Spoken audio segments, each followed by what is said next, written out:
A única certeza que eu tinha, e tentei passar isso, talvez com certo estranhamento pelo time na qual eu fui inserido de início, era que a única certeza que a gente tem é que a gente vai falhar.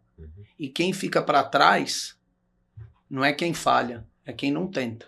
Nada substitui o capital humano. Nada. Exército de um homem só não existe, né?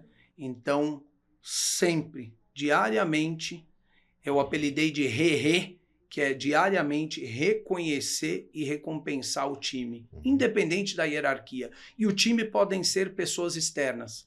A gente não constrói nada sozinho. Então, recompensar e reconhecer constantemente o time que vai levar a sua startup, que vai levar a sua organização, a sua marca para o próximo estágio. O sucesso vem de 1% de inspiração e 99% de transpiração. Claro que a ideia disruptiva, buscar resolver um problema do mercado é essencial. E ainda mais nos dias de hoje, né? A gente vive aí uma aceleração, a geração touch, a geração Z, é tudo muito rápido. Então, detectou uma oportunidade, planeja, coloca em prática. Errar, nós vamos sempre, vamos aprender com os erros, e é por isso que eu digo que colocar em prática, que são os 99% de transpiração, é o caminho.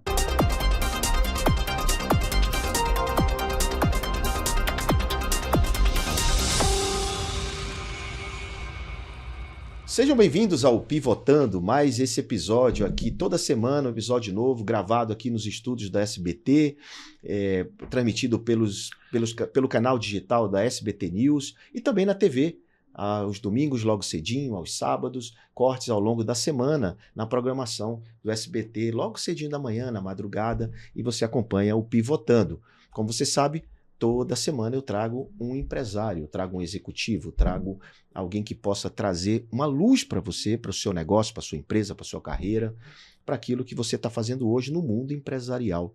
E essas pessoas que eu trago sempre, eu consigo extrair lições e aprendizados importantes para que a gente possa deixar um mundo melhor, um mundo mais produtivo, as empresas performando mais e prosperando, que eu acho que esse é o objetivo do Pivotando.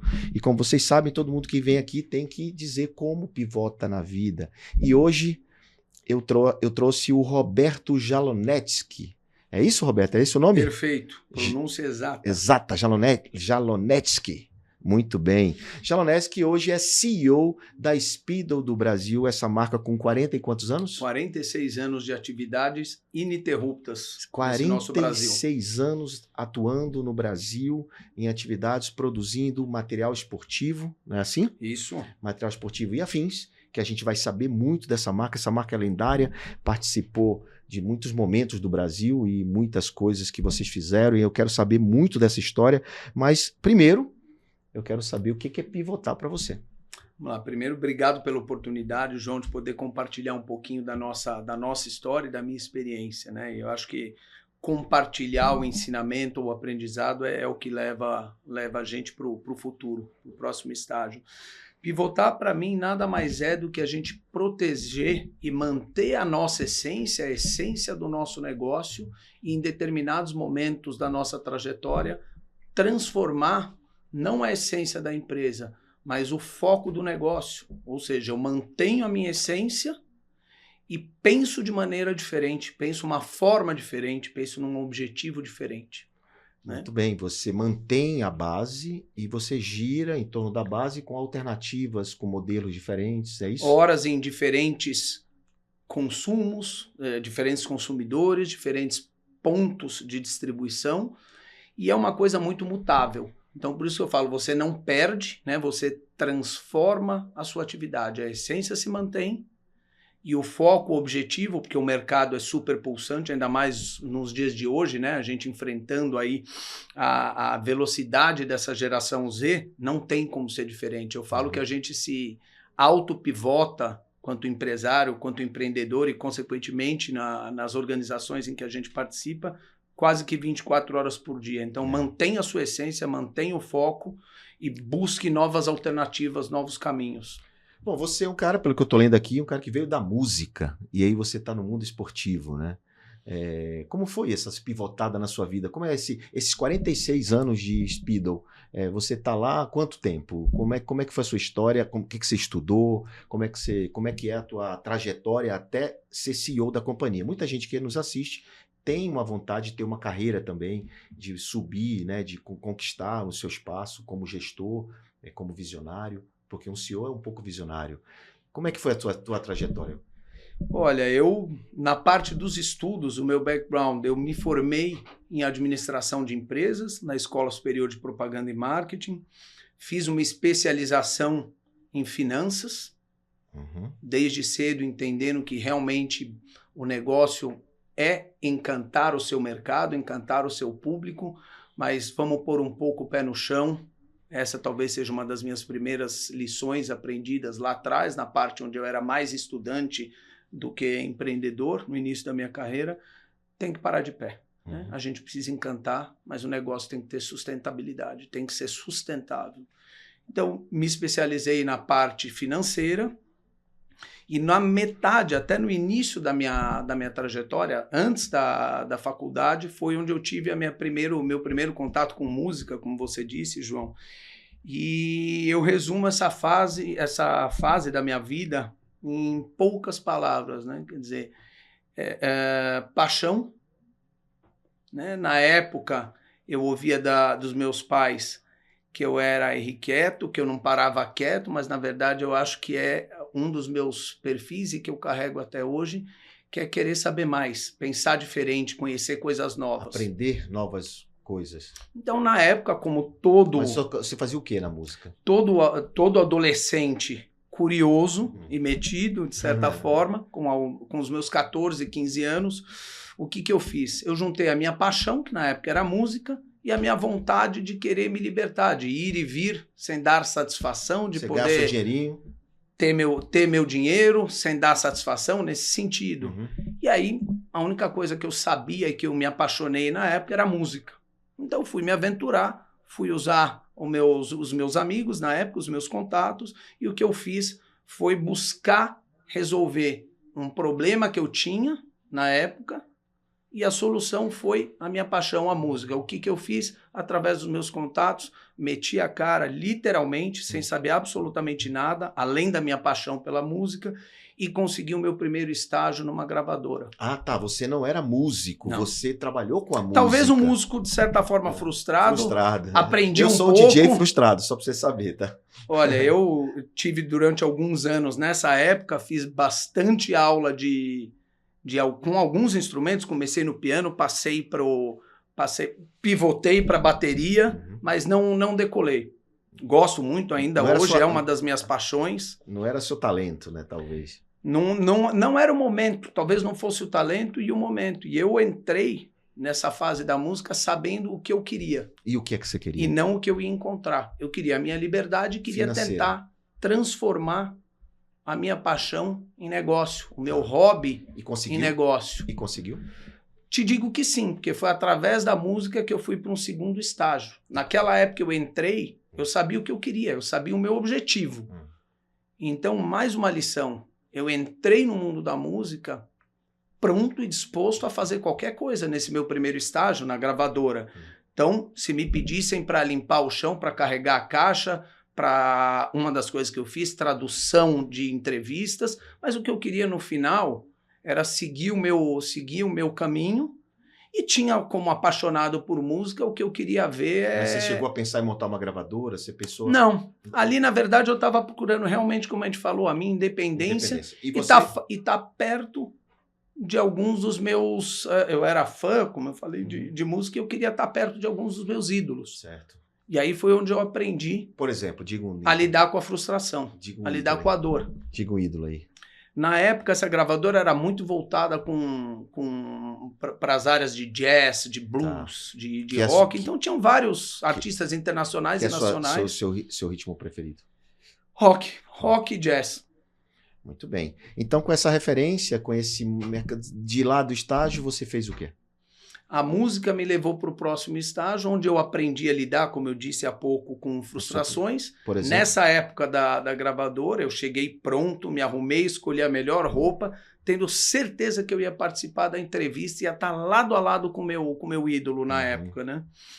E eu cheguei lá, como bom estagiário, na hora certa, fiz o meu planejamento, e aí tive que novamente mudar o foco, pivotar e aprender a crescer com a dor, né? Hoje eu entendo que dor, no sinônimo de problema, é o que faz a gente pensar e se mover e ir adiante.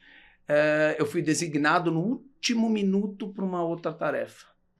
Eu falei, caramba, acabaram com o meu sonho. Mas era na mesma empresa? Era na mesma empresa. Na mesma empresa. Você ia ter uma promoção, digamos assim. Eu ia ter uma promoção e ia estar perto dos meus ídolos, que seria a promoção. Eu tive uma redução e, na verdade, foi o meu primeiro choque, né? Como é que eu lido com essa frustração? Resolvi sair, senti que não era o meu ambiente e numa tentativa frustrada, a minha segunda falha, numa tentativa frustrada, juntei tudo que eu tinha, fui para o exterior e fui tentar trazer um artista internacional. Falei, desse jeito eu vou conseguir o que eu quero. Participe do programa Pivotando. Escaneie com seu celular aqui na tela e participe do programa respondendo perguntas, participando dos jogos e ganhando prêmios. Trazer um artista nacional para uma gravadora ou para fazer shows? Para fazer um show no Brasil. Para fazer um show no Brasil. Então você já tinha um certo recurso, né? Porque trazer um show para o Brasil, como é que faz sem recurso? Metade do recurso eu tinha 3 recursos. O resto das milhas que eu tinha, que deu para passagem. Olha aí, gente, olha o aprendizado, hein? O segundo, todas as minhas economias que serviram para o hotel. E a terceira, que não era a minha fonte, foi de um banco onde eu contraí o meu primeiro empréstimo para poder tentar calçar e seguir esse meu sonho. Pelo menos não foi o cheque especial, né? Não foi o cheque especial. Pelo menos, né? Os juros eram menor. Mas e aí você trouxe o artista para o Brasil? Não. E fez o quê? E me vi de mala vazia, me vi de bolso vazio, na esteira de Guarulhos, voltando dessa viagem supostamente frustrada, mas graças ao relacionamento que eu fiz, e eu falo que no final do dia a gente fala muito de tecnologia, de novas tendências, mas eu trabalho muito essa questão por trás de uma grande empresa, de uma grande startup, de uma grande marca, sempre tem um valor que esse não vai mudar nunca, que é o capital humano, é o ser humano. Eu sempre dei muito valor a isso, ao meu relacionamento, à minha rede de amizades profissionais e pessoais. E da esteira de Guarulhos, voltando de mais um erro, de mais uma frustração, não erro, porque funcionou. Você já não era casado, você era muito novo. Eu era solteiro, eu tinha 21 anos, mais ou menos. O que aconteceu foi que, por intermédio de uma pessoa que eu conheci nessa minha tentativa, né, no exterior, essa pessoa me fez a conexão com que foram meus primeiros sócios, certo. 2 brasileiros, um francês e um italiano. Na área da música? Não, numa área onde eu não conhecia absolutamente nada, tecnologia e moda. Certo. E foi assim que, em vez de ir para casa, eu fui para um hotel aqui em São Paulo. Mas você não foi para casa porque você ia ter alguma retaliação em casa, alguma coisa? Não, eu fui para casa. Eu, chegando de uma viagem mal sucedida do ponto de vista de negócio, eu ia para casa. Pensar com meus botões quais iam ser os próximos passos. Você morava só? Morava só. Eu com meus botões ia pensar quais eram os próximos passos. E, na verdade, eu deixei a mala em casa, fui para o hotel. Isso era uma quinta-feira, depois do almoço.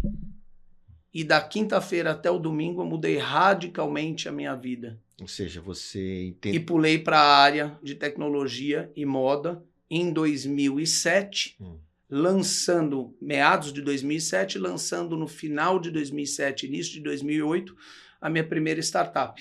Em 2008, a primeira startup, que nem se chamava startup em 2008. Eu comecei a investir em 2008, só para você ter ideia. Eu tinha um e-commerce que eu não sabia que era uma startup.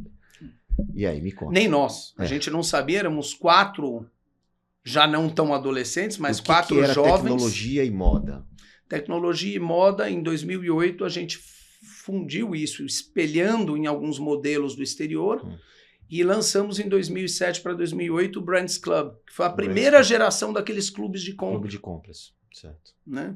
E aí a gente, nessa época, teve que se aventurar, e foi uma fase, no mínimo, intrigante, porque a gente teve que fazer a defesa de tese, né, do modelo de negócio. Mas vocês conseguiram captar investimento? Captamos desde o início, com 2 anjos, que em alguns momentos da nossa trajetória pareciam um pouco mais terroristas do que anjos. Mais um diabinho do que o anjinho. Mas vale a pena.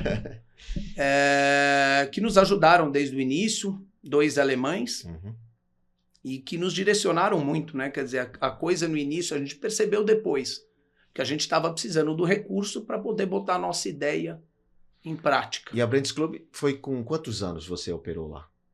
Eu fiquei lá, eu tinha 22 para 23 anos, foi 1 ano e meio depois, e foi minha primeira sociedade com outras pessoas, né? Como eu comentei, éramos em 4, e aí foi a primeira sensação de ter a responsabilidade de ter um investidor por trás. E ser um empresário com um investidor por trás, tendo que prestar conta, tendo que a empresa ser uma empresa de verdade, né? E vocês ficaram no Brands Club, você ficou no Brands Club quantos anos? A gente tocou a companhia, esse time, né, de empreendedores, os fundadores. Eu fiquei por 4 anos a 4 anos e meio, quando a gente fez o segundo estágio da passagem de bastão e da venda para a Naspers, que é um grupo sul-africano que na época fazia toda a parte do Buscapé, né? Sim. Foi que Grande Romero. Junto com o Romero. Então, basicamente, o Brands Club foi... Já tinham investido no Romero antes?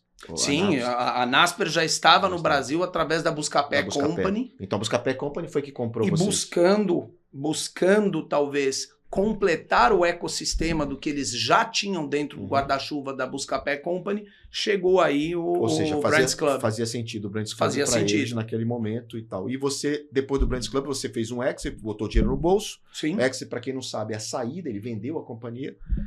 E com esse dinheiro, você fez o quê? Com esse dinheiro, eu fui para o meu próximo estágio.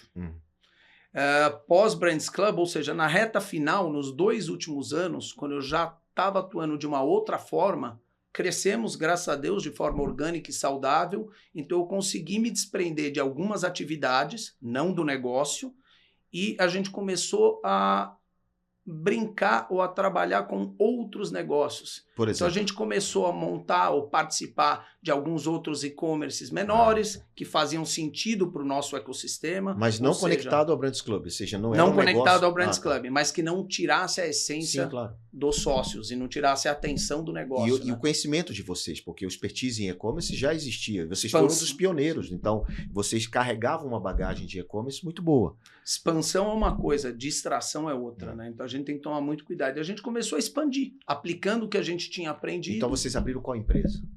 Aí a gente, do Brands Club, cada um fez um pouco apartado, juntamos algumas aventuras juntos, fizemos alguns... Naquela época estava muito em moda, foi uma coisa muito passageira, mas os leilões de 1 centavo, vulgo penny auctions. A gente empreendeu no início, eu participei no início do O Que Vestir, que era um comércio... um e-commerce com uma proposta diferente na época, voltado para a experiência do público feminino. O Que Vestir foi investido pelas telas, se não me engano. Sim, e hoje não. Depois de um tempo, eu já não estava mais presente no Que Vestir, ele fez o movimento e se uniu ao Shop Together, né? Sim. Que está aí funcionando até hoje maravilhosamente bem. Acho que não foi a Stella, foi a Stella, não me lembro qual foi o fundo que investiu no Que Vestir. Eles tiveram muitos anjos privados, né? Foi um grupo de amigos que se juntou.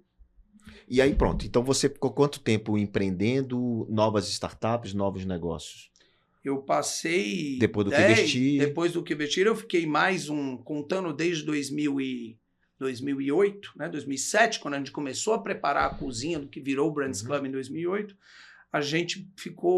eu fiquei particularmente 10, 12 anos aí empreendendo. Empreendendo em outras startups, em outras coisas, sempre fazendo venda, sempre saindo, montando e deixando. Sim, mas eu acredito muito que tudo, por mais sucesso que obtenha, tem um ciclo. Um ciclo. Então você é tão importante quanto saber entrar no momento certo, é saber sair ou até pivotar, né? Porque você pode sair, fazer o seu exit, ou você pode pivotar o teu modelo para uma nova tendência de mercado. Então você nunca investiu, você sempre foi um empreendedor, você foi um builder, um construtor, você construía negócios, você nunca investiu, você passou também para o lado do anjo em determinado momento. Não, 90% do meu tempo foi sempre na construção. E trazendo a ideia. Como executivo, como gestor. Procurando uma dor, uma necessidade de mercado e transformando isso em uma companhia. Qual é o teu lugar de potência? Você se sente melhor fazendo o quê? Dentro das tuas atividades? Vendendo, marketing, já que você tem uma formação, finanças, já que você tem formação, qual é o teu lugar de potência? Eu acho que no final do dia, todos nós, independente da hierarquia ou da posição, estamos vendendo. Então eu te responderia que comercial, vendas. Você sabe que muitos anos da minha vida, eu chegava no hotel e botava assim, profissão, eu botava vendedor. Era uma coisa que eu adorava fazer. Mas é o que todos nós fazemos, né? De alguma forma. No final do dia a gente tem que vender o nosso sonho e fazer com que outros comprem. Porque todos nós empreendedores, de alguma forma, somos vendedores também. Só que a gente resolve problemas servindo, né? E não é só querendo tomar o dinheiro alheio, né? Entregando uma solução, um produto, né? De qualidade. Tá, então, em que momento foi que depois desse tempo todo, já que você não virou investidor, logo quanto tempo mais você ficou até entrar na Speedo? Não, a minha carreira de empreendedor como construtor, pegando o gancho, foram de 10 ou 12 anos, 12 anos, mais ou menos. Tá. E aqui, como foi o momento da virada de chaves e diz, agora eu vou cuidar da Speedo? Esse foi um momento da minha vida que eu estava terminando uma última empreitada minha, quer dizer, eu decidi que eu precisava fazer o phase out. Uhum. Eu estava no Rio nessa época, né? Eu tinha terminado de sair de uma startup anterior. Nessa época, só fazendo um parênteses, eu já estava noivo. Tá, e o ecossistema de startups estava pujante também? Sim, sem dúvida nenhuma. Foi uma década, acho que eu peguei uma década. Você pegou a 21212, eu acho, lá no Rio, vários fundos indo para o Rio. Maravilhosa. E na época que eu saí, falei, agora acho que eu vou pensar em alguma outra coisa. Vamos tentar mudar, vamos olhar a minha carreira, o que eu quero da minha vida. E no lado pessoal, como eu acabei de comentar, eu estava noivo, cheguei em casa, a minha esposa hoje, né, noiva na época, crente que era naquela noite que ia sair o pedido de casamento, e na verdade eu falei para ela que na semana seguinte eu estava mudando para o Rio de Janeiro para começar mais uma empreitada. Aí eu fui para o Rio, novamente pelo networking, pelos amigos que a gente vai formando ao longo da nossa carreira, parceiros, e no Rio de Janeiro, junto com o Rony Meisler, né? Reserva, também um empreendedor em série nato, fantástico. Está marcado já com o Rony. E com o Luciano Huck, a gente montou um modelo de negócio que se transformou na Uzi Huck. Uzi Huck, ou seja, de roupa.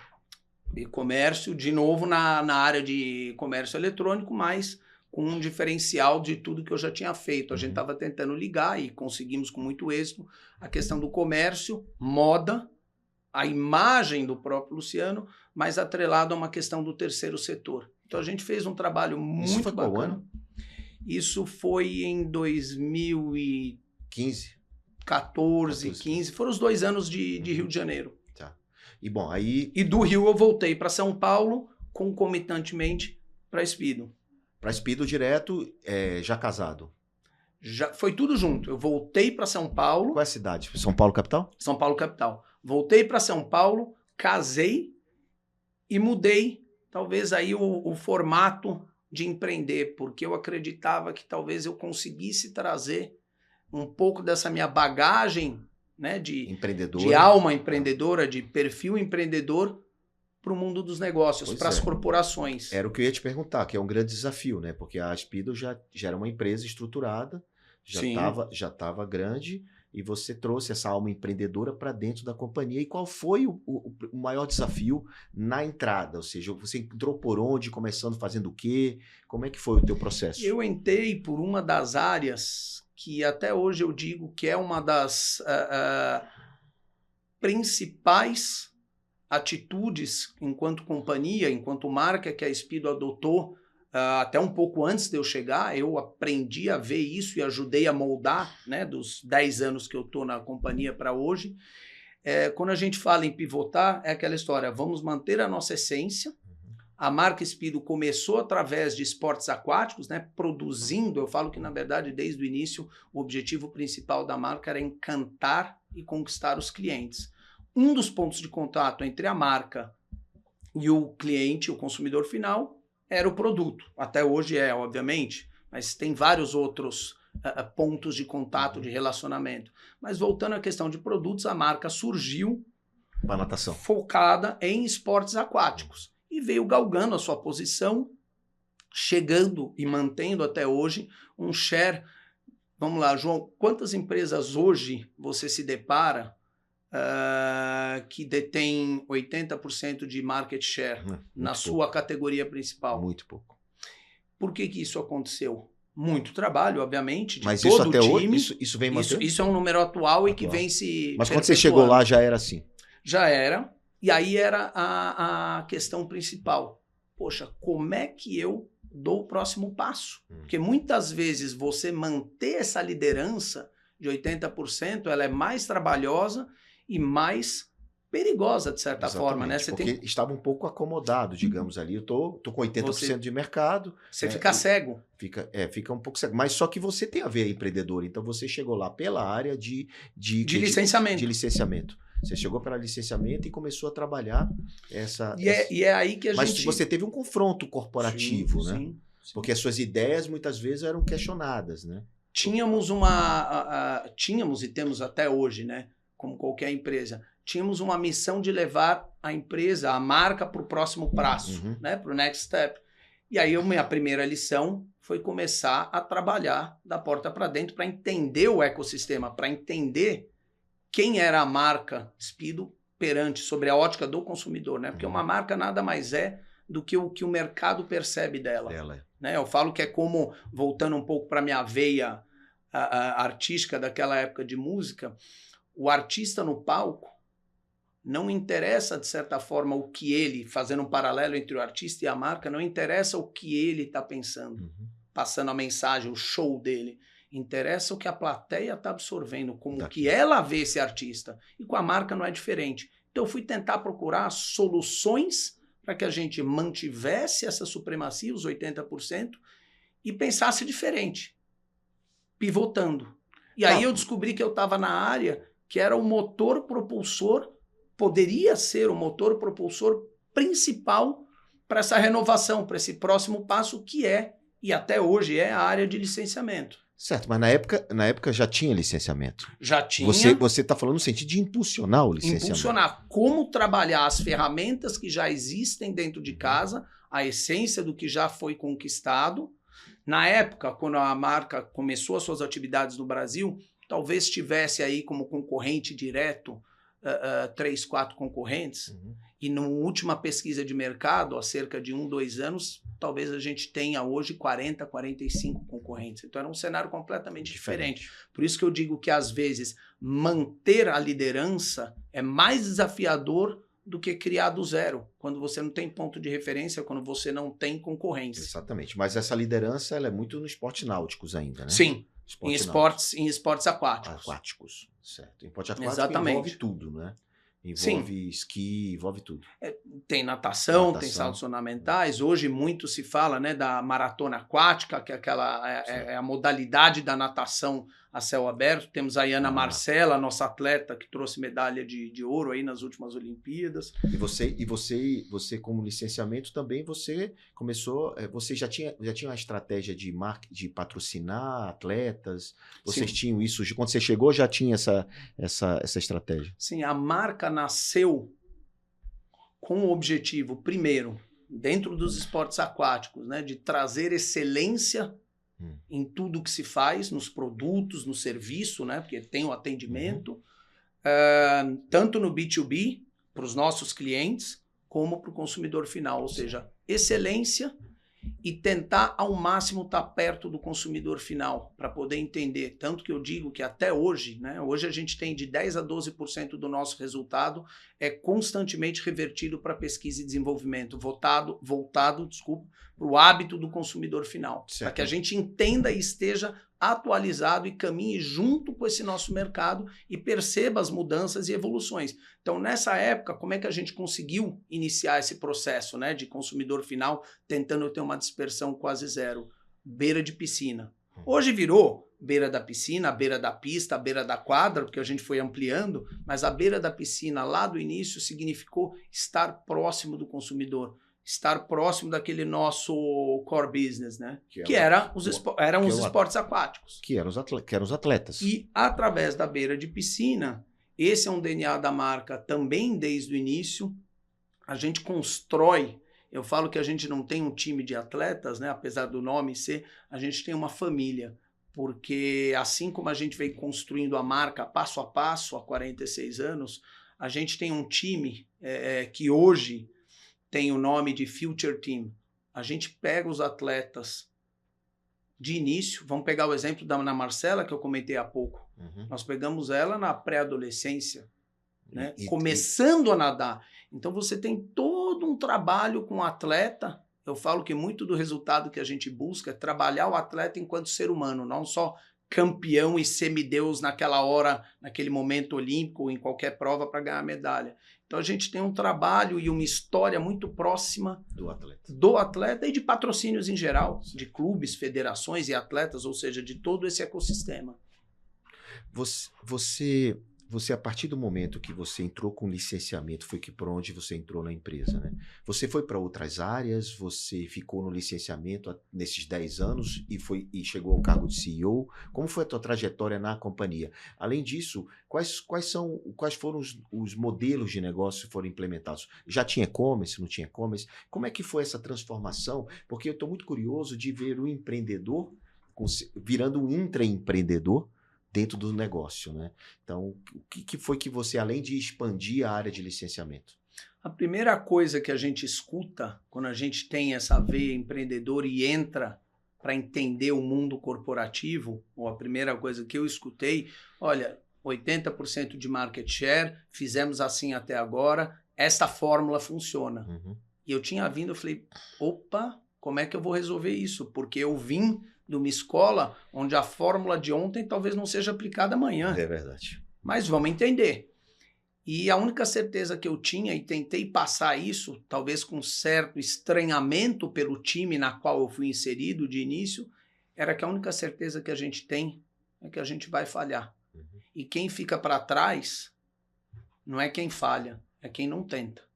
Então, acho que muito em cima disso eu fui tentando implementar um pouco, aprendendo muito, e trazendo um pouco desse mundo empreendedor.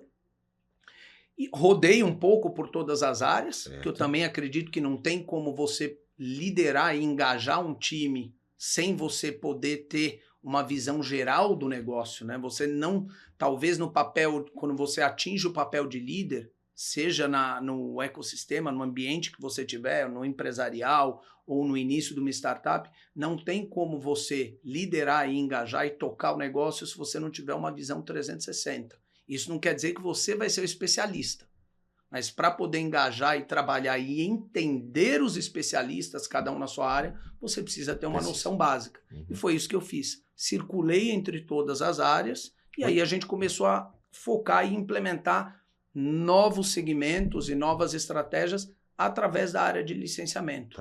Sempre conectando uma coisa que eu vejo e que eu vi em outras passagens minhas nesse mundo corporativo, a coisa começa a crescer, a empresa começa a crescer do ponto de vista de mercado, market share, de pessoas e de estrutura, e as empresas correm um sério risco de desconectarem, os departamentos se desconectarem, virarem vários CNPJs dentro do mesmo. Né? Vários países, várias culturas, várias manias. Então, isso é altamente destrutivo. Total. Então eu fui o maluco que corria de uma área até a outra. Gente, o barco é um só, não tem um lado da mesa ou do outro.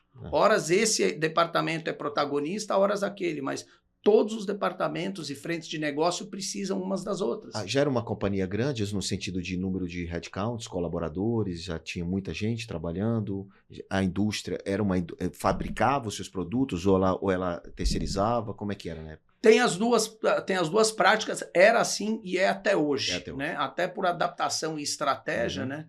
Não é de hoje que a gente sabe que o varejo, a indústria brasileira não é para amador, né? Exato. Eu faço sempre o paralelo de que o mercado brasileiro, o varejo brasileiro é como se fosse um mar revolto. Você nunca sabe como é que é. São altos e baixos, o que me estimula demais, né? Que a gente cria novas... É na dor que as oportunidades acontecem.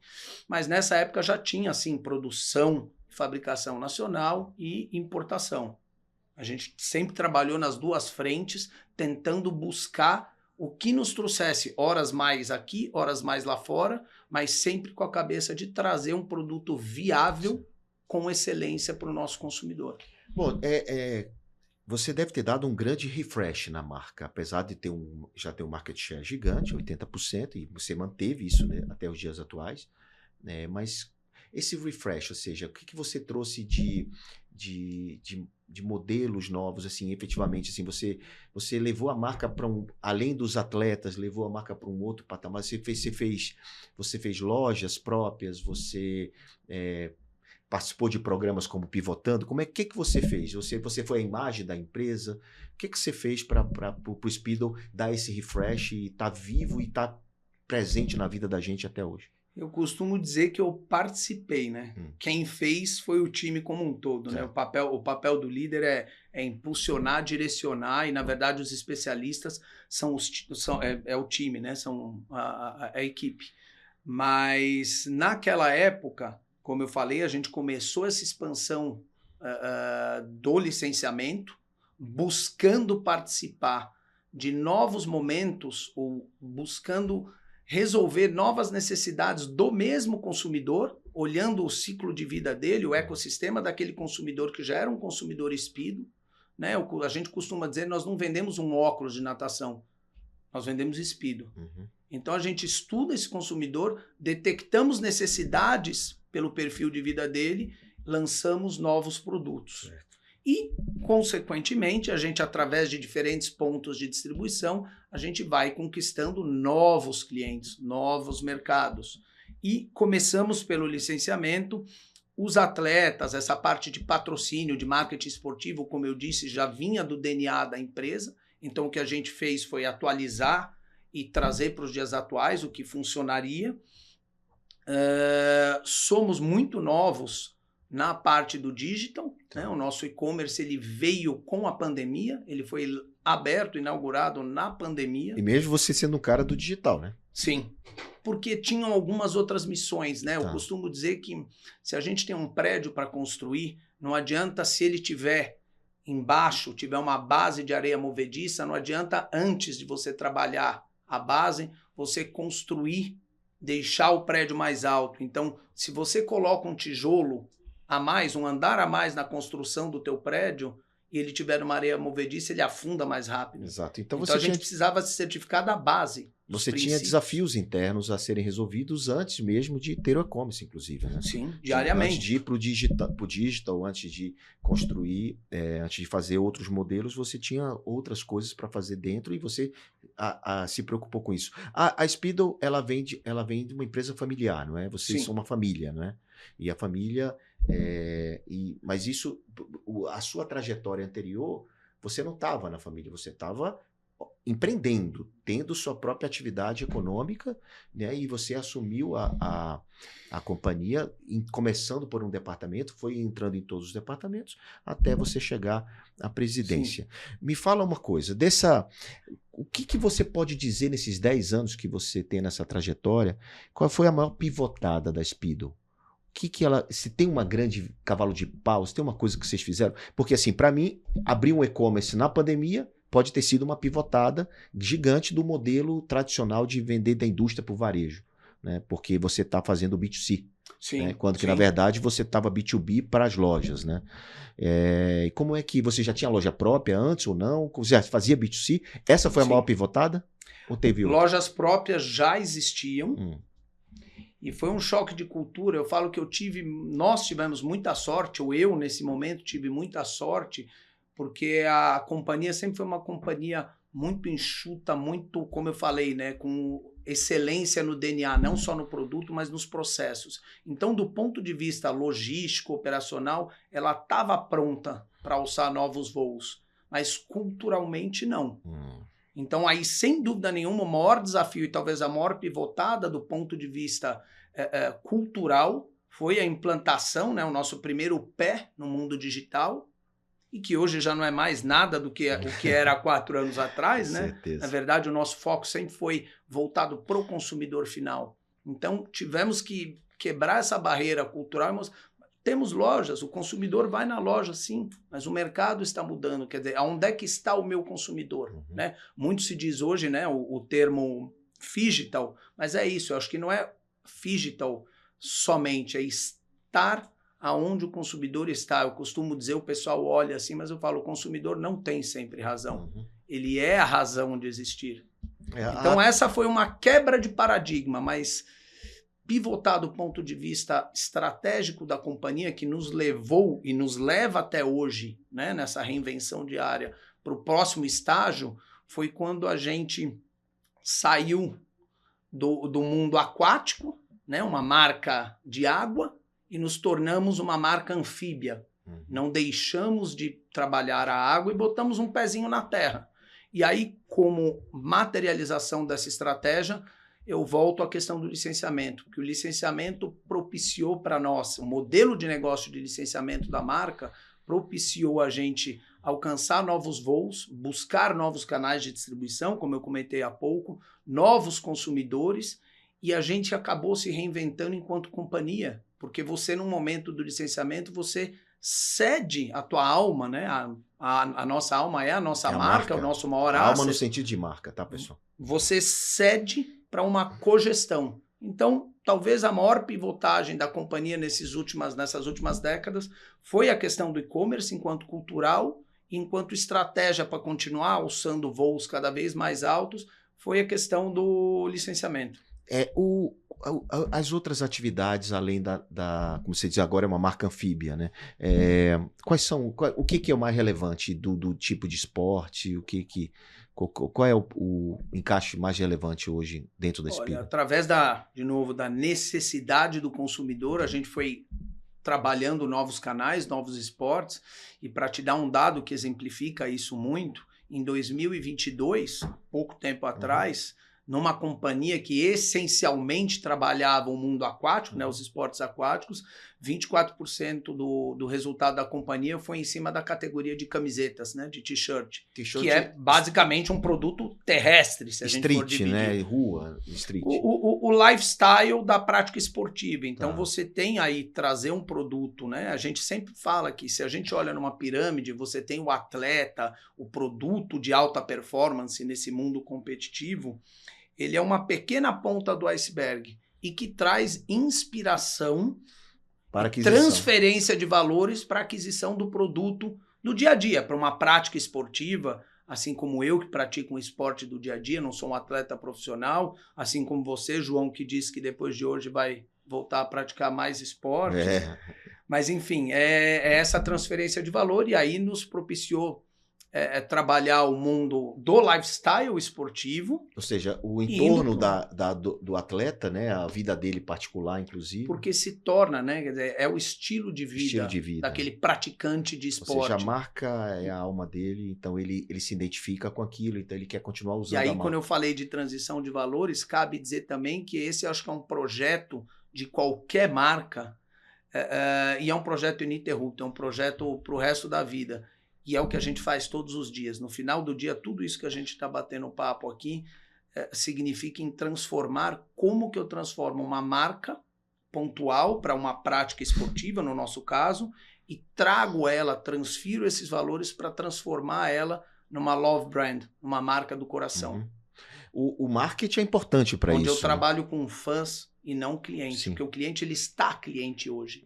Se você trabalha e cativa o teu fã, ele vai ser o teu fã de uma forma muito mais fervorosa, e você começa a atuar no coração e não só no racional. Exato. E sem dúvida o marketing é a alma do exato. negócio. Essa era a minha dúvida, né? O marketing ajuda demais para transformar, fazer o love Se você tem brand, o marketing, aquela coisa do ver, ser visto, a gente tem grandes cases de mercado com marcas maravilhosas que por algum momento a gente poderia pensar, poxa, mas essa marca já é sinônimo de categoria. Ela não precisa mais fazer tanto esforço no marketing, ela já é lembrada.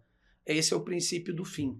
Você precisa manter os seus princípios, você precisa manter a excelência, no nosso caso, na entrega de produtos e de serviços, assim como a gente faz através do nosso e-commerce da loja, porque você não tem a venda de um produto, você tem a venda speed, você vende atendimento, você vende um próximo passo, um pós-venda.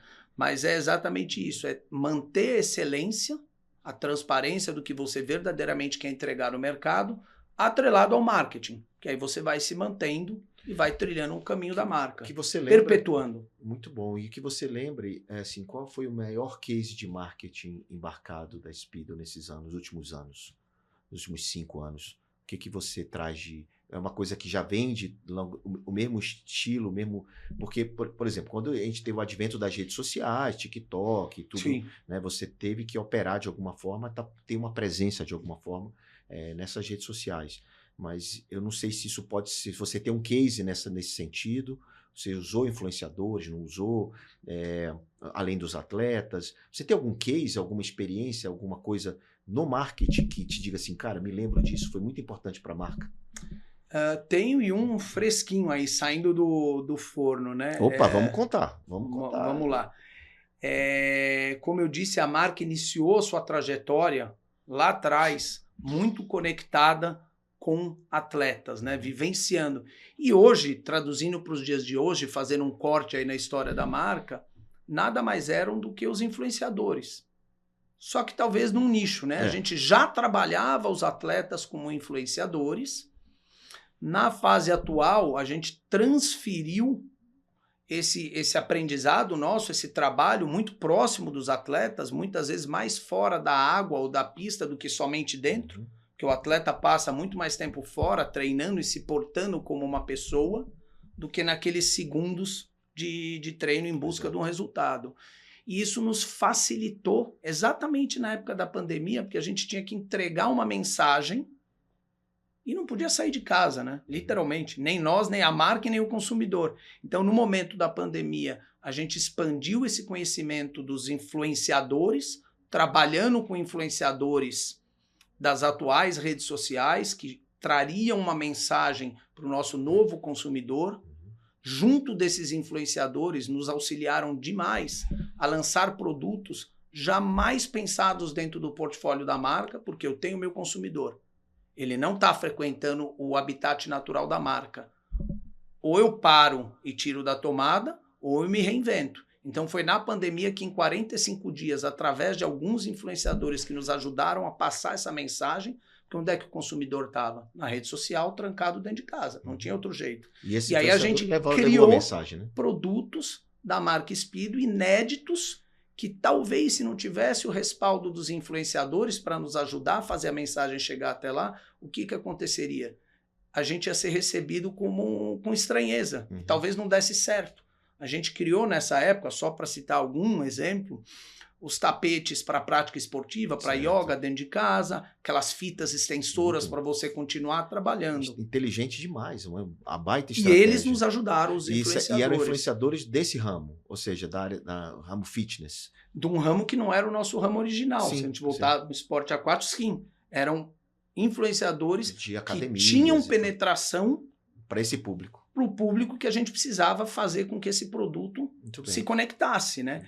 E disso a gente tem um aprendizado bastante grande, que é entender a correlação, né? Quando você tem um trabalho muito forte e duradouro entre marca e atleta, ou marca e influenciador, tem que se tomar um cuidado, porque a imagem funde, né? Vira que uma coisa só. Esse atleta passa a representar o DNA, ou seja, atitudes que talvez ele venha a ter no mercado Pode atrapalhar a marca. ou ajudar demais ou atrapalhar Porque demais.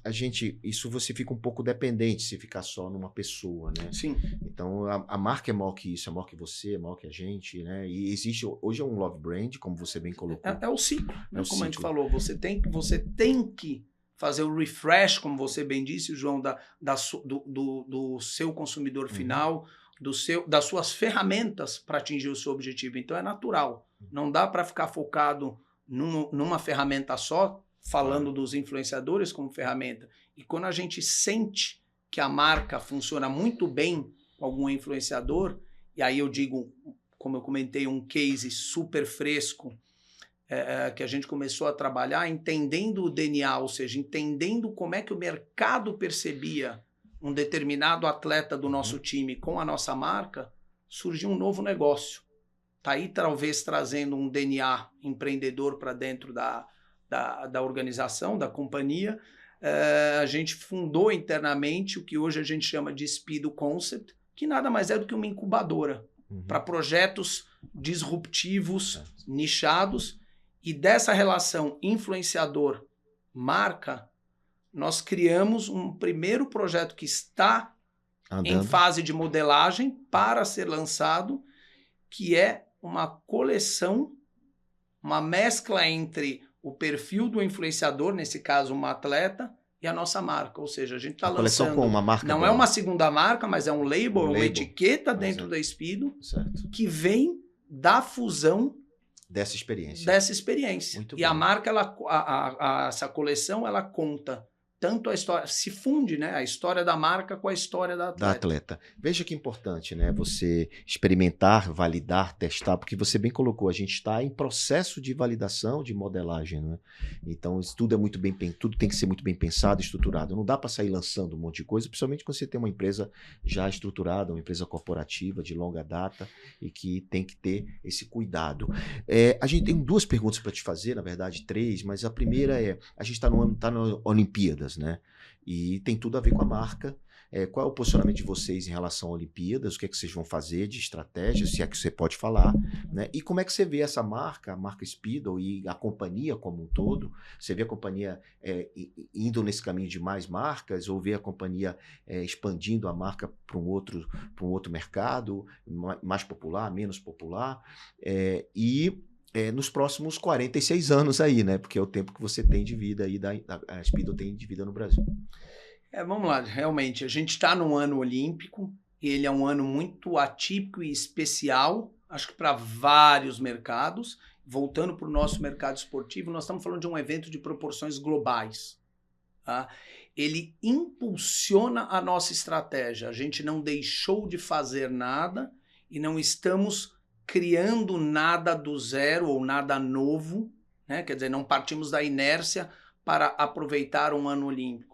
O que o ano olímpico faz dentro da estratégia da Speedo é talvez acelerar e pulverizar o que a gente já vem fazendo ao longo dos anos, assim como o trabalho na carreira do atleta. Tá. Então, não mudamos o curso, e sim a gente usa de artifícios dentro do composto de ferramentas de marketing e novidades, sim, às vezes eventualmente em algum patrocínio de atleta ou algum clube novo, alguma ação nova, mas numa visão macro, o ano olímpico, o ano de qualquer outro grande evento de proporções enormes como a Olimpíada, ele acaba pulverizando e acelerando, como eu disse, a nossa estratégia.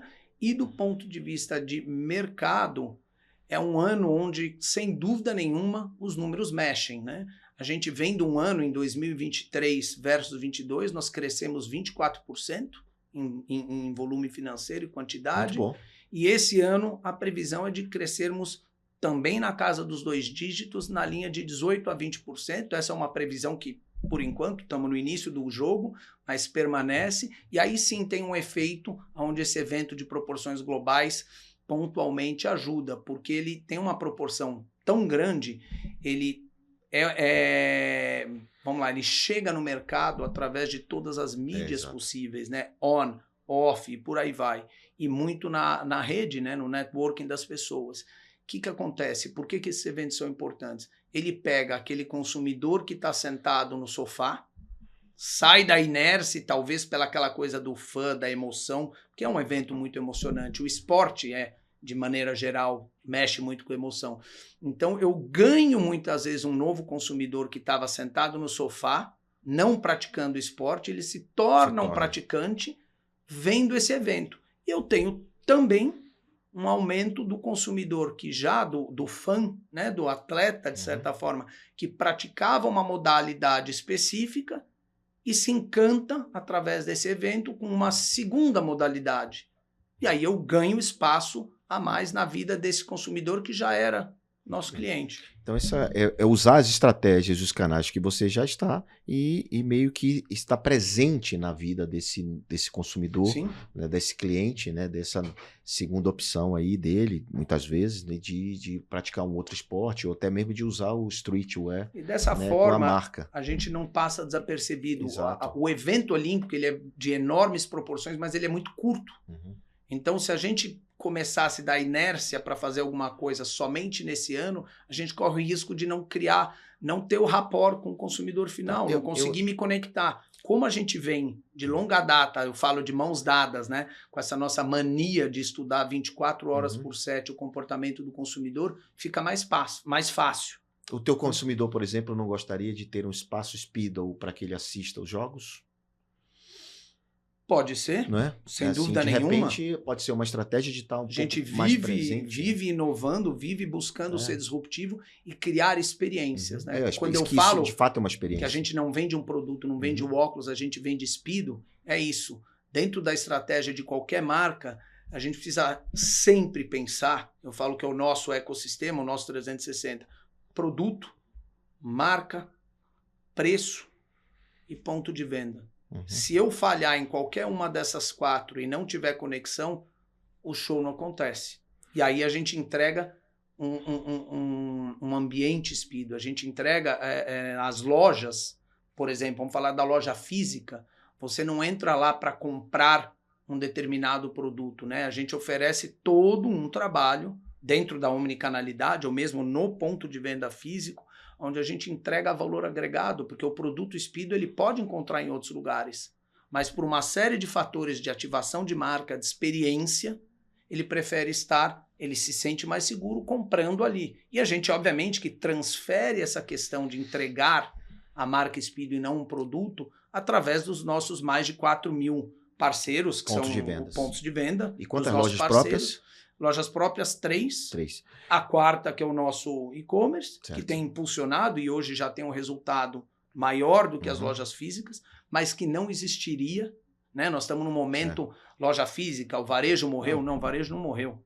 Pelo contrário. São novas etapas. Ele é absolutamente essencial. O varejo tradicional... Os pontos de venda são essenciais. Ele está fardado, mas se eu não tiver o ponto físico para criar essa conexão e encantamento do cliente, eu não consigo Então avançar. Me fala, Roberto, o que é a Speedo nos próximos anos? Sem dúvida nenhuma, mais disruptiva. Alguns dos nossos planos eu não posso dar o spoiler aqui, porque nem nós sabemos. Né? A gente está constantemente se reinventando, mas eu diria que sem dúvida nenhuma, entregar cada vez mais essa percepção de love brand sob o ponto de vista do consumidor final. Então, eu te diria, de forma resumida, que para os próximos 46 anos, o mercado vai ver a marca como um todo surfando novos canais, novos segmentos, sem perder a essência. E principalmente porque você é um cara que veio do licenciamento. Então, a força da marca é presente no dia a dia, cada vez mais, dos consumidores que são apaixonados pela marca. Acho que isso resume tudo que você falou aqui de maneira muito contundente. Várias vezes você repetiu isso é muito importante. Bom, ninguém sai do Pivotando. Né? Já agradeço a sua participação, a trazer a história da Speedo também, a sua, né, como empreendedor aqui para o Pivotando. Mas eu queria que você deixasse uma dica final para os empresários, para quem está nos assistindo, para os amantes da marca, enfim, para quem você quiser. Olha, João, não é de hoje, né? A gente vem em ondas, né, de tecnologia, muito se falou há um tempo atrás em robótica, passamos pela era da automação e hoje a gente fala muito de inteligência artificial, né? Então, acho que vai aqui o primeiro conselho, a primeira dica, A inteligência artificial, que é o que nós estamos vivendo hoje, é o nosso momento hoje, ela não substitui. Aliás, a única coisa que ela substitui é a ignorância real. A inteligência artificial, assim como todas as outras ondas, ela vem para modernizar, para nos levarmos para o próximo estágio. Mas, em nenhuma dessas ondas, a gente vai ver a substituição do maior asset. Nada substitui o capital humano. Nada. Então, esse é o meu primeiro aprendizado. O segundo aprendizado: exército de um homem só não existe, né?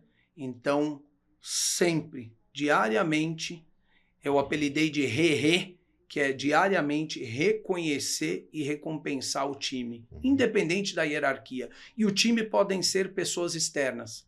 A gente não constrói nada sozinho. Então, recompensar e reconhecer constantemente o time que vai levar a sua startup, que vai levar a sua organização, a sua marca para o próximo estágio. Outra coisa que a gente aprende desde cedo, né?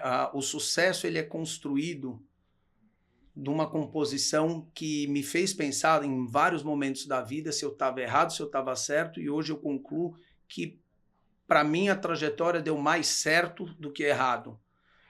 O sucesso vem de 1% de inspiração e 99% de transpiração. Claro que a ideia disruptiva, buscar resolver um problema do mercado é essencial. E ainda mais nos dias de hoje, né? A gente vive aí uma aceleração, a geração touch, a geração Z, é tudo muito rápido. Então, detectou uma oportunidade, planeja, coloca em prática. Errar, nós vamos aprender com os erros, e é por isso que eu digo que colocar em prática, que são os 99% de transpiração, é o caminho. E por fim, planejar, escalar, sustentar e encantar. Essa é uma roda viva que a gente não vai sair nunca, porque assim que eu terminar de encantar, eu preciso começar tudo de novo. Muito bem, Roberto. É o jogo infinito. É o jogo infinito. Exatamente o jogo infinito. Exatamente. É o que você está falando, é a tradução, é o jogo infinito. Então, se você não sabe o que é isso, procura no Google aí que você vai saber. Simon Sinek tem um livro sobre isso, incrível, e é disruptiva o jeito de pensar, dessa forma que você está mostrando aqui. Bom, pessoal, foi uma aula, mas todos que vêm aqui recebem um presente do programa. Como eu te falei, o Pivotando sempre presenteia os seus convidados com um presente, com uma lembrança muito personalizada, obrigado, com seu nome. Que bacana. É uma caneca personalizada e também um café especial. Muito de obrigado. Uma startup de presentes de dados variáveis, de presentes corporativos, chama LeBlanc. Muito obrigado. Que personaliza os nossos presentes, pode botar qualquer coisa dentro. Eu acho dentro. que essa atitude de personalizar é uma das, se eu puder complementar, pode, talvez claro. mais uma dica. Trabalhe o consumidor final para que ele se sinta único. Né? E esse mundo aí da personalização é fantástico. Essa startup cresceu demais com a... Mas aproveitando o momento, eu posso dar o troco também? Claro. Para que o João embarque no mundo Speedo. Vamos lá. Agora eu sou um atleta. Cada vez mais. Eu sou um atleta, olha lá. Muito bem, ganhei um presente. Deu lucro aqui, hein, gente? Bora ver. Eu costumo dizer que o esporte, né? É melhor prevenir do que remediar, né? Isso aqui deve ser mais saudável e mais gratificante praticar esporte. Tem relógio Speedo também? Olha que massa. É uma das nossas licenças mais duradouras, não mais antigas, mas mais duradouras. Que linda, caixinha linda. Obrigado. Gratidão aí pelo presente e usarei no meu esporte. Claro. Não sei se é igual na minha casa como é na tua, porque nós temos algo em comum, né? 3 filhos. 3 filhos, de diferentes estágios, mas tem que voltar a falar se eu não escondo o que eu ganho, no dia seguinte eu não tenho mais nada. Eu vou te confidenciar uma coisa. Eu adoro quando a minha filha usa coisa da minha esposa e quando meus filhos usam minhas coisas. Adoro. Acho que eu me realizo quando isso acontece. O problema é que os meus ainda talvez não estejam usando, mas brincam de esconde-esconde, porque eu não acho mais. Eu não acho mais ou quebra, né? Mas deixa eu fazer uma pergunta que eu fiquei muito curioso e eu não fiz e eu esqueci de fazer ao longo do programa. Existe alguma homenagem a alguém dentro do seu ambiente, dentro da Speedo, nesses anos todos, que você poderia prestar uma homenagem para alguém que merece o crescimento, merece todo o legado da marca que construiu aqui no Brasil, que tem alguém dentro da companhia que você pode dizer assim, uau, essa pessoa merece? Cara, dentro da companhia... Eu sei que tem muitos nomes, muita gente, mas tem algum... Eu te diria que nós, enquanto marca, não somos nada sem o capital humano. Então, acho que é uma homenagem a todo o time, que se dedica arduamente, diariamente. Mas vale 2 nomes? Vale. Então, vamos lá. Eu não consigo olhar o ambiente companhia, né, o ambiente empresarial, o meu trabalho, apartado da minha vida. Porque eu, graças a Deus, posso dizer que hoje eu faço o que eu amo. Eu sou apaixonado pelo que eu faço e eu acordo diariamente com isso. Isso é o que me motiva.